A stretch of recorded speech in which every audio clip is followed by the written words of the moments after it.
Next question. It's when people, when I was on the table, people touched me in different places, like my stomach and then my legs, and there was these parts I felt everywhere that people were touching me, but it felt warmer in certain places at different times, and like I kept on seeing different colors. At first, I was in this like white light cone. I was in this like cone, and like it wasn't just white. Like there was like little pigments of color in it. It was just like a flowing cone of colors, and it was passing by me, and then I felt warmth on my stomach, and I saw the color yellow, and then I felt warmth on my legs. I saw the color green, and then on my head, when you touched my head, I felt. I saw this. It looked like a upside down heart thing, but it was open at the top. It wasn't closed. It was open, and it was like a blend of white light and light purple light, and it was just so beautiful, and it was. And then I was in like a green tube. Yeah, to be able to see these colors, your third eye needs to be open. And so for me, I'm just starting to see these colors. For the past, I would say 5 to 6 years, I started to see the colors when I was going to bed.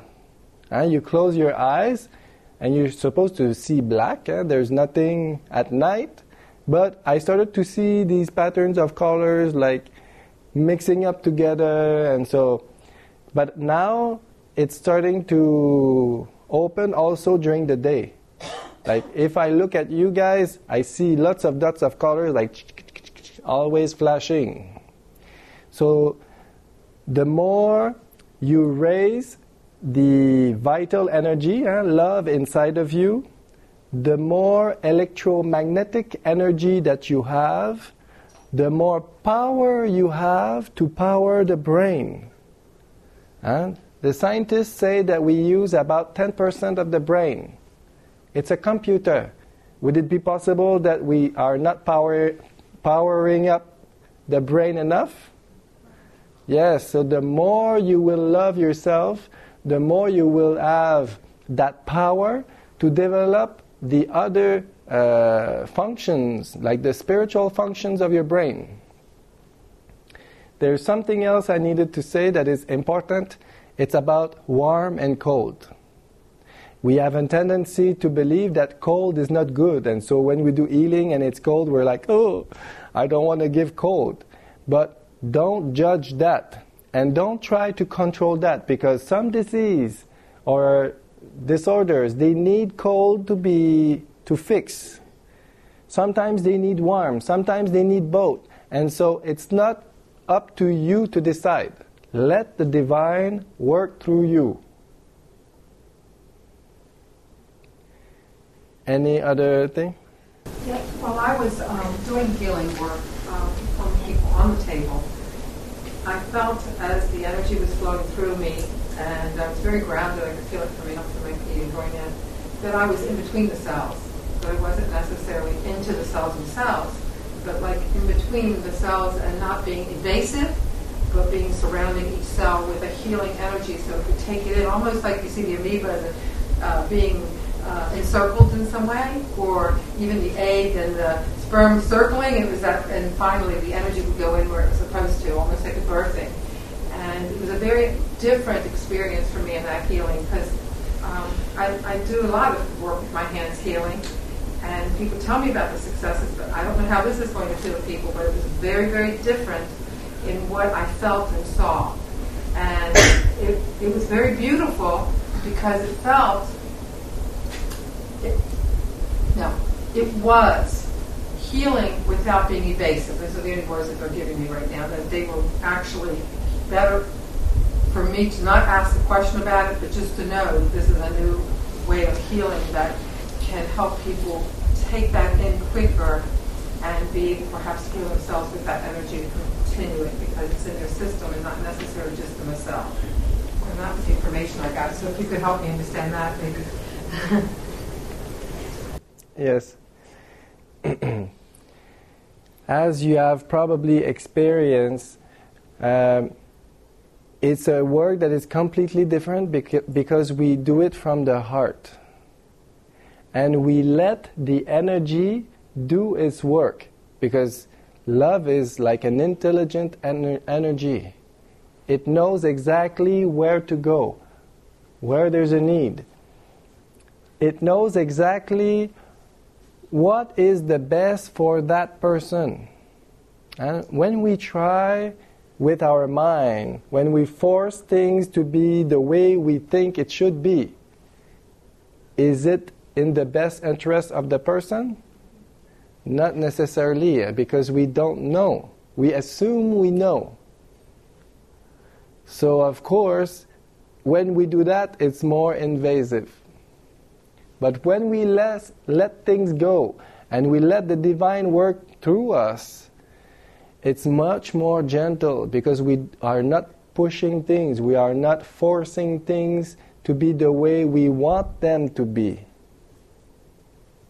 Make sense?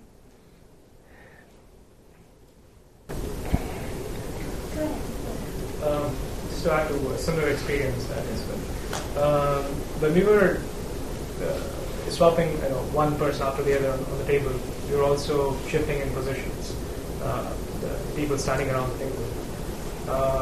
For one person, I just felt like we should start with the head.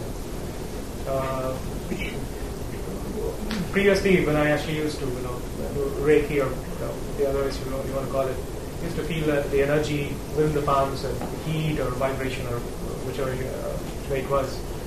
This time, though, it was different. I was not consciously sending Reiki or anything, but just consciously letting the energy flow through my heart. When my right palm was closer to the right temple of the person, I sensed a small sound, heard a small sound. It was more like you're trying to tune your radio and the thing comes up. And then it was almost close, maybe half a centimeter or something like that. When my palm touched it, the sound also went away. And that's an interesting experience, and I didn't know how to comprehend that, but then I had to move on. Yeah, my guides are telling you that you are learning new tricks.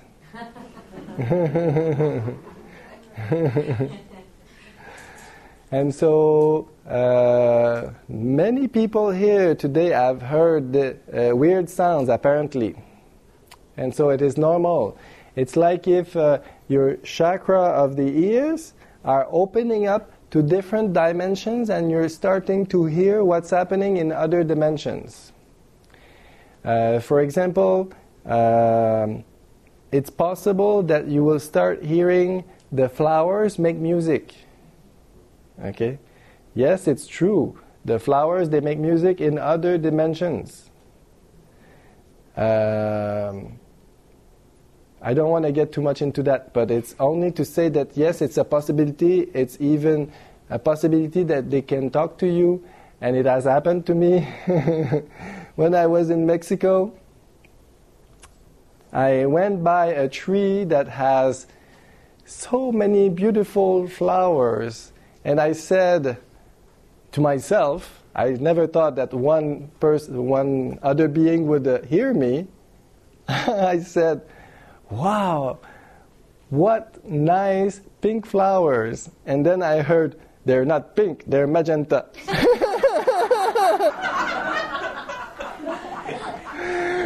And so I started to laugh. I could not believe what I heard. And then a few days later, I was waiting to have a massage, and here was the same kind of tree that was right in front of me, but not at the same place at all, with the same flowers. And I just think about, I wonder what they smell. And so I hear, they don't smell anything. And so I'm not sure if I really understood, and so I go forward and I smell them, and I'm like, "Oh, it's true, they don't smell anything. I told you so."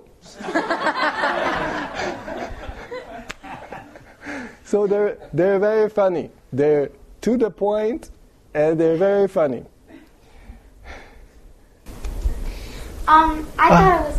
Oh, she was going. I'm sorry. Go ahead. You can go ahead. Okay. I'm able to sense entities, I should put it, people on the other side, and I thought it was very interesting coming in here, because all these people were here to learn all of this and heal everyone else.